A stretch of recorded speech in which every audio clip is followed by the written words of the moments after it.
Oi, pessoal! Hoje nós vamos entrar na segunda parte do livro de exercícios, né? Essa segunda parte, ela traz o refazer. Essa parte que nós passamos agora foi o desfazer. O que é o desfazer, né? O desfazer do modo com que a consciência passou a pensar a partir do momento em que ela se viu fora de Deus. Então, ela se imagina separada e ela aprende, ela faz uma própria ideia de existir para ela mesma, né? Uma autoria ali da vida, como se ela agora fosse um existir também. Só que é um existir equivocado, né? É uma coisa que é ilusória, é uma imaginação de existência, como se fosse como a gente simboliza, né? Como se fosse um teatro mesmo, como se fosse algo ilusório que não tem nenhum significado, né? Não tem nenhum problema com a percepção, né? Não tem nenhum problema com essa ideia que ela fez e que ela imaginou e se transformou em imagens, mas isso não tem significado. Por quê? Porque é pensado sem Deus, né? Nada aqui representa Deus, né? Quando a gente pensa Deus, aonde que tá isso? Enquanto a consciência imagina que é um corpo e tudo o que ela vê são formas. Então, Deus é como se fosse algo distante. E o que esse livro de exercícios e todo o livro de Um Curso em Milagres convida a uma experiência, né? Não a um aprendizado, não uma coisa que a gente tem como se fosse, né, anotar ali no caderninho e ficar aprendendo como se fosse eu fazendo um curso em milagres, né? Um estudante de um curso em milagres. Essa consciência está sendo convidada a simplesmente ser a existência, né? Ser o que ela é e parar de se ver de dentro de um corpo. E para isso, ela precisa olhar para tudo aquilo que ela acredita primeiro, porque, em primeiro lugar, ela está acreditando numa ideia de separação. Então, automaticamente, ela se vê dentro de um autoconceito e assim esse autoconceito faz essa imagem aqui e a gente se imagina sendo a vida, né? Isso aqui é a minha vida, isso aqui é as pessoas à minha volta, tudo aqui simboliza o que é a minha vida. E Jesus traz o questionamento: será que isso é vida? Será que isso pode ser chamado de viver, né? Quando simplesmente tu olha para, sei lá, tu já deve ter passado aí por situações de passar por morte de pessoas, né? E tu vê aquele corpo ali que antes estava se movimentando, estava conversando, estava rindo ou estava chorando, estava tendo interações ali e de repente tu olha para aquela imagem e ela tá totalmente estática, parada.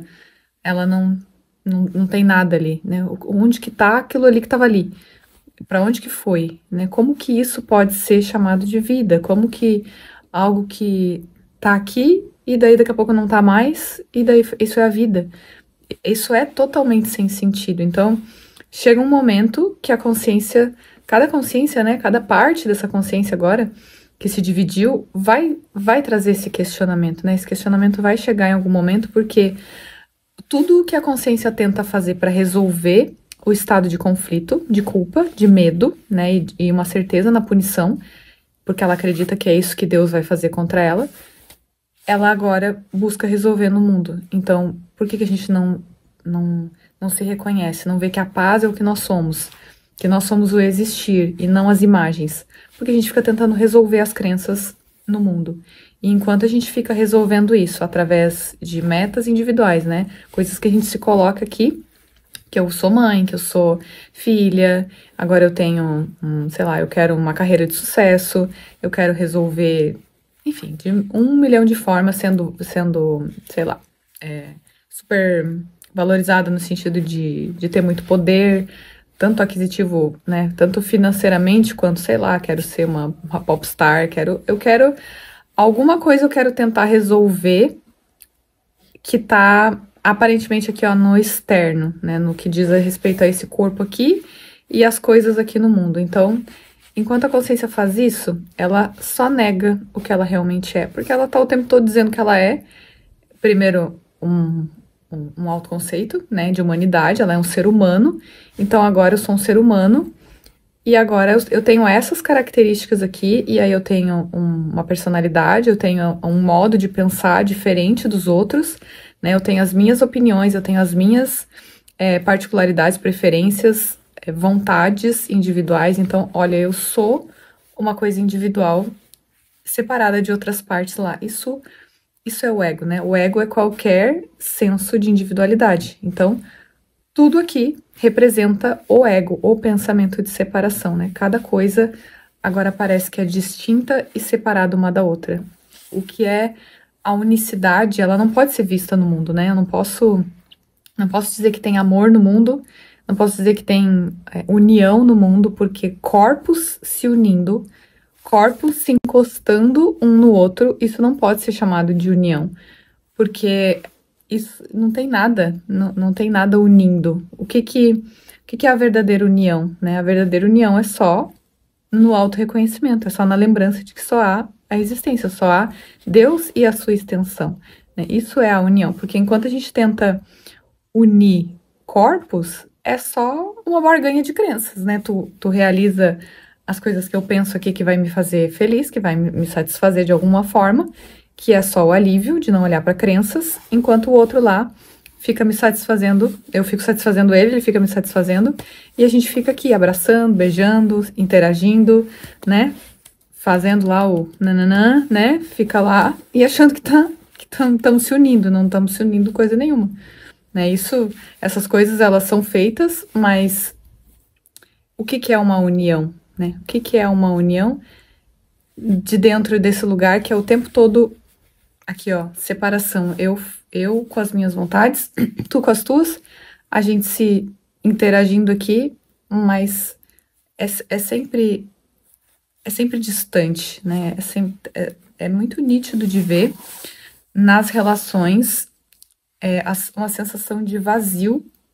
Vazio. Quando a consciência não está se vendo em um único ser, ela está se vendo vazio, é o tempo todo um estado de insatisfação basal, é como se a consciência o tempo todo ela fica validando um lugar de que não é bom o suficiente, nunca é bom. E eu não tô falando só de se relacionar com pessoas, mas qualquer instante do teu dia.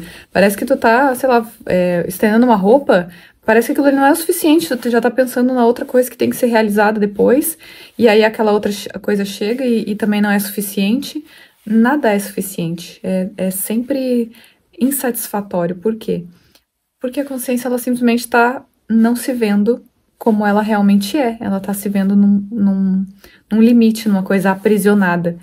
Então, como que isso vai refletir a paz, né? Se ela está o tempo todo fugindo, ela está o tempo todo tentando fugir dessa ameaça que ela imagina que vai chegar em algum momento.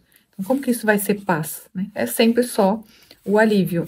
E aí, trazendo aqui essa segunda parte, né, do livro de exercícios, essa introdução, ele traz a experiência, ele traz o convite para agora a gente ir além das palavras e ir para uma experiência, né? Ele fala assim, ó, agora as palavras significaram pouco. Então, ó, nós vamos usar as palavras só como um primeiro impulso, assim, ó, essas são as palavras, mas agora não fica na teoria, não fica tentando entender, não fica tentando chegar em algum lugar, não coloca isso como se tivesse alguma coisa, assim, ó, nessas palavras que eu preciso entender. Vai para uma experiência, né? Aceita que a única coisa que está sendo convidada ali é descansa na realidade que nunca mudou, né? Descansa nesse Deus nesse eu sou. Tudo são símbolos, né? Só para a gente ir para essa experiência, assim, ó. Olha para tudo o que tá no lugar disso, né? Que fica aí pulando crenças, pulando vontades, pulando interpretações, pensamentos, não importa o que seja. Isso é o que precisa vir e que a consciência reconheça isso como ilusório, assim, ó. Não é isso que tá aqui, não é essa vontade que tá aqui, não é esse pensamento que tá aqui. Não é essa certeza de ser sei lá o que tá aqui, né? Inadequada, insuficiente, rejeitada, seja lá o que for, não é isso aqui que tá aqui. O que tá aqui é Deus. Então, a consciência a cada dia, né, dessas próximas lições aí, ela vai ser convidada a descansar nessa experiência. E aí, ele traz, né, que todo início, né, a cada, eu não sei agora se é 10 ou se é 20 lições, eu não me lembro, mas vai ter um tema central, né, um tema central em que a gente vai ler esse tema central a cada dia, durante todos os dias daquela lição, ele diz pra gente ler esse tema central e considerar, né? Ler ler com atenção, ler com interesse, ler com vontade de realmente experienciar isso que ele tá trazendo. E aí, vou trazer aqui esse primeiro pensamento, né? Que ele traz o que é o perdão. E aí, nesse texto, ele diz que o perdão, ele não é o perdão do mundo, né? O perdão, ele não é porque o que é o perdão do mundo? É um reconhecimento de que alguém fez alguma coisa pra mim, né? Alguém me... Sei lá, um exemplo, né? Alguém... Quando eu era criança, sei lá, uma amiga me... sei lá, não me tratou bem de alguma forma, aconteceu ali um desmembrar da amizade ali, né? Uma tratou uma de um jeito, eu não gostei. E aí parece que isso passou, e aí depois eu penso naquela situação, e aí eu penso que eu perdoo essa pessoa pelo que ela fez pra mim, né? Ó, isso aconteceu, houve ali alguma coisa que ela fez contra mim, e aí agora eu vou lá e perdoo ela pelo que ela fez. Isso é o perdão do mundo, né? E o perdão que Jesus convida aqui não é esse perdão do mundo, porque o que ele diz, né? Vou ler esse início que ele traz assim, ó. O perdão reconhece que o que pensaste que teu irmão fez a ti não ocorreu. Ele não perdoa, ele não perdoa pecados, tornando-os reais. Ele vê que não há pecado. E nesse modo de ver, todos os teus pecados são perdoados. O que é o pecado, senão uma ideia falsa sobre o Filho de Deus? O perdão simplesmente vê a sua falsidade e, portanto, a abandona. A vontade de Deus passa, então, a ser livre para ocupar agora o espaço que lhe é devido. Então, o que ele traz, né? Como o perdão simplesmente vê a falsidade. O que é a falsidade aqui? Não há eu aqui para experimentar qualquer coisa, então não há um outro lá para me causar qualquer coisa, porque é Deus que está aqui. Então, se não tem as imagens, ó, se as imagens são reconhecidas como ilusórias, não, elas não existem, não tem imagens. Quem está ali para uma vítima e um algoz? Onde está? Se não só na percepção de ser individual, de ter uma parte aqui diferente de outra lá. E de onde vem isso, né? São vontades de crenças. Então, o que é a minha vontade de crença? Vamos supor nessa ideia de amiga, né? Então, eu tenho uma certeza aqui, vamos supor, de não ter valor. Então, eu tenho uma certeza de que eu não tenho valor. E aí, aquela outra pessoa lá, ela tem outras crenças. Ela não tá realmente tentando me tornar algo sem valor. Mas ela tem outras vontades individuais. Então, naquele momento lá, ela queria uma outra coisa. Só que eu, aqui, olhando para essa cena, parece que ela tá me tornando sem valor. Então, para onde que eu tenho que olhar? Né? Eu tenho que olhar para a causa, para o que eu realmente penso dessa situação, o que eu sinto com essa sensação e perdoar a ideia de ter alguém que não tem valor, né? De ter uma imagem, uma pessoa que não tem valor e uma outra lá que me desvaloriza. Então, nesse lugar, o perdão é o perdão completo e não é o perdão aqui, ó, porque no instante em que tu retira a identificação de um aqui e um outro lá, tu retira a identificação de tudo, né? Se não tem eu, não tem ela, não tem a percepção como um todo, não tem essas imagens aqui existindo a parte de Deus. Então, esse é o convite, né? Enquanto a consciência não faz isso, ela mantém ali aquele monte de pensamentos e esconde a crença de novo, né? Tem essa segunda parte que ele fala sobre o que faz o pensamento que não perdoa, né? Ele fala assim, ó, um pensamento que não perdoa é um pensamento que faz um julgamento que ele não questionará. Embora não seja verdadeiro, a mente está fechada e não será liberada. O pensamento protege a projeção, apertando as suas correntes de modo que as distorções se tornem mais veladas e mais obscuras, menos acessíveis à dúvida e mais afastadas da razão. O que poderia se interpor entre uma projeção fixa e o objetivo que ela escolheu como sua meta? Então, quando a gente observa assim, ó, uma coisa que aqui eu vejo bastante, né, que é uma certeza na humilhação. Então, assim, tem uma certeza na humilhação, o que a consciência faz? Muitas vezes ela busca mecanismos para fugir dessa certeza na humilhação. Então, sei lá, antes eu tomava muitas atitudes de me isolar, né? Ter aqui um isolamento, então eu falava muito pouco, eu não queria me expor, eu não queria conversar, eu não queria interagir. Tudo isso era a fuga ali dessa certeza de ser humilhada. Então, quem é que tem a certeza? Aqui, né? A consciência mantém essa certeza. Só que se ela mantém a certeza, ela precisa. Se ela não tá olhando direto para a crença e perdoando e vendo como ilusória, o que isso precisa fazer? Precisa se manifestar no cenário. Eu preciso de alguém que venha aqui e escancar essa crença para que ela seja validada de novo.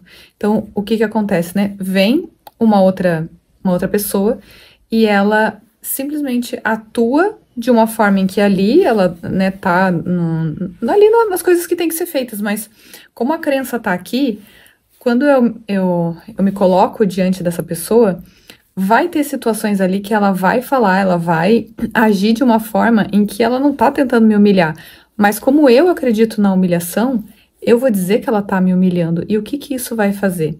No instante em que tu projeta pro lado de fora a individualidade, então projeta as crenças pro lado de fora, o que a consciência vai fazer? Ela vai buscar de toda a forma, de todo jeito, justificar essa verdade, assim, isso é verdade para mim, então eu vou achar contradição, eu vou ficar o tempo todo vendo uma contradição naquilo ali, eu vou ficar pensando em coisas do passado, muitas vezes em relação a essa pessoa ou essa situação, eu vou ficar achando assim, ó, mil e uma maneiras de dizer que essa pessoa, ela tá me humilhando. É isso que tá acontecendo, ó. Não tem dúvida. E quando não tem dúvida, o pensamento, ele automaticamente é protegido, ó. Não tem um questionamento, não tem um, será mesmo que essa pessoa tá mesmo me humilhando? Será que é isso mesmo que tá acontecendo? Ou é outra coisa e eu não tô vendo? Quando a consciência se fecha nesse lugar, ela protege e isso vai se tornar cada vez mais frequente na percepção, cada vez mais cenas e situações que muitas vezes parecem bobas, mas não são bobas, não tem nada bobo, né? A consciência, ela tá o tempo todo ali, ó, validando aquela crença, até que ela perdoe, né? Isso não vai mudar, não tem escapatória na percepção, ou a consciência decide olhar para a crença, olhando para ela no sentido de se questionar aqui e olhar para sua interpretação de modo consciente, ou ela vai fazer isso através do que a gente chama aqui de dor, né? De experiências que não são boas, que a gente fica tentando fugir, só que enquanto a gente foge disso que a gente sente, a gente realiza mais do mesmo, a gente traz mais do mesmo, para que a consciência continue ali, ó, mantendo a ideia de existir através dessas imagens aqui. Então, esse é o perdão verdadeiro, né? É o perdão da ilusão como um todo, né? Ver as ilusões como ilusões. E aí, nessa primeira lição, né, a lição de hoje é a lição 221, e ela traz esse título, que a paz esteja em minha mente, que todos os meus pensamentos se aquietem. Pai, venho hoje a ti em busca da paz que só tu podes dar. Venho em silêncio, na quietude do meu coração, nos recantos mais profundos da minha mente, eu espero a escuta da tua voz. Meu Pai, fala comigo hoje. Venho para ouvir a tua voz em silêncio, com segurança e amor, certo de que ouvirás o meu chamado e me responderás. Aguardamos em silêncio agora. Deus está aqui, pois esperamos juntos. Eu tenho certeza de que Ele falará contigo e ouvirás. Aceita a minha confiança, pois ela é tua. As nossas mentes estão unidas. Esperamos com uma só intenção: ouvir a resposta do nosso Pai ao nosso chamado. Deixar ao nosso... peraí, gente. Ouvir a resposta do nosso Pai ao nosso chamado. Deixar que os nossos pensamentos se aquietem e encontrem a sua paz para ouvi-lo falar-nos do que somos e revelar-se ao seu Filho. Então, ele traz, né? Ó, que a paz esteja em minha mente, que todos os meus pensamentos se aquietem. Então, o que é essa experiência, né? É trazer aqui, ó, esse que olha de fora, esse que não se une nos pensamentos, porque o que a gente faz? A gente, ao invés de não se unir nos pensamentos e principalmente, né, a observação. Se a gente passa grande parte do nosso dia, né, simplesmente tu acorda, tu vai fazer uma coisa, vai fazer outra, não presta atenção nos pensamentos, não observa ali, sabe, o barulho mental que fica ali, historinhas, situações passadas, futuras. Às vezes tu tá na cena, tá acontecendo uma coisa, a pessoa tá na tua frente e tu tá viajando assim, ó.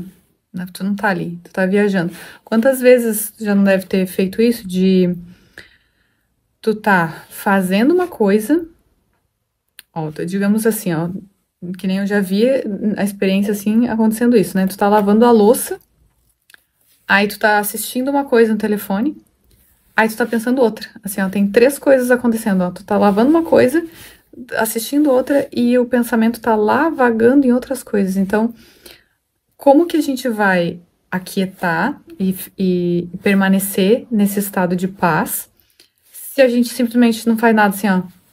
Só vai fazendo as coisas e não para assim para observar o que eu tô pensando agora. Esse o que eu tô pensando agora traz a consciência a se observar assim, ó, o que eu tô pensando? Nossa, eu tô pensando sobre uma situação passada e por que eu tô pensando isso, né? O que tem...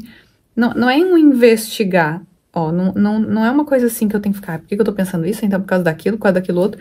Não é uma análise, mas é um lugar de questionar, assim, de parar, assim, pensar. Mas qual é a intenção de pensar nisso? E não é buscar, é simplesmente assim, por que isso aqui tá aqui?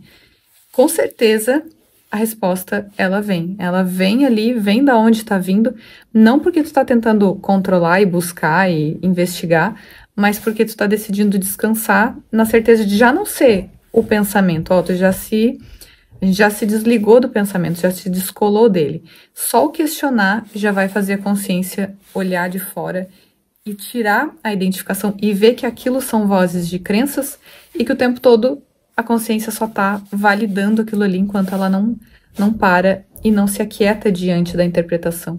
Então, para que isso aconteça, né, para que a paz esteja em minha mente e que todos os meus pensamentos se aquietem, a consciência precisa colocar essa atenção, né, a gente chama de descanso, né, mas é uma atenção, é um lugar de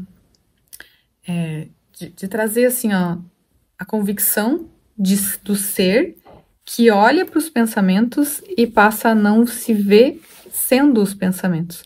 Então, todo esse início, né, desde a introdução até esse tema central e essa lição de hoje, elas estão convidando simplesmente a consciência a estabelecer um propósito, né, porque para tudo isso ficar claro na experiência, para isso ser a experiência, a consciência precisa colocar o que é preciso para ter atenção, né? Para a gente prestar atenção em alguma coisa. O que eu preciso? Eu preciso querer, né? Só isso pode fazer com que eu preste atenção em alguma coisa. É só no momento em que eu quero. Se eu não quiser, nada vai acontecer. Não vai acontecer, né? Às vezes eu tô conversando com a Sol, né? E aí eu tô conversando com ela e ela tá ali e eu tô querendo muitas vezes falar para ela coisas assim, sabe? Eu querendo instruir ela alguma coisa, alguma questão, e ela tá nem aí pro que eu tô falando, ela tá ali viajando, querendo fazer outra coisa. Então, eu tô querendo uma coisa e ela tá querendo outra. Se ela não quiser prestar atenção em mim naquele momento, nada do que eu faça, nada do que eu diga vai fazer com que ela compreenda ali aquela instrução. Então, aqui é a mesma coisa. Enquanto a gente não quiser ir para a experiência e se observar e ver isso na prática, a consciência vai continuar só nesse aprendizado teórico, que claramente não é o objetivo desse curso, né? Lá no início ele fala, a teologia não é o nosso foco, né? A gente quer uma experiência real de paz. Esse é o objetivo de todo o curso, né? Esse início, né? Nada real pode ser ameaçado, nada irreal existe e nisto está a paz de Deus. Então é isso. Esse é o nosso vídeo de hoje e a gente se vê no próximo. Beijo!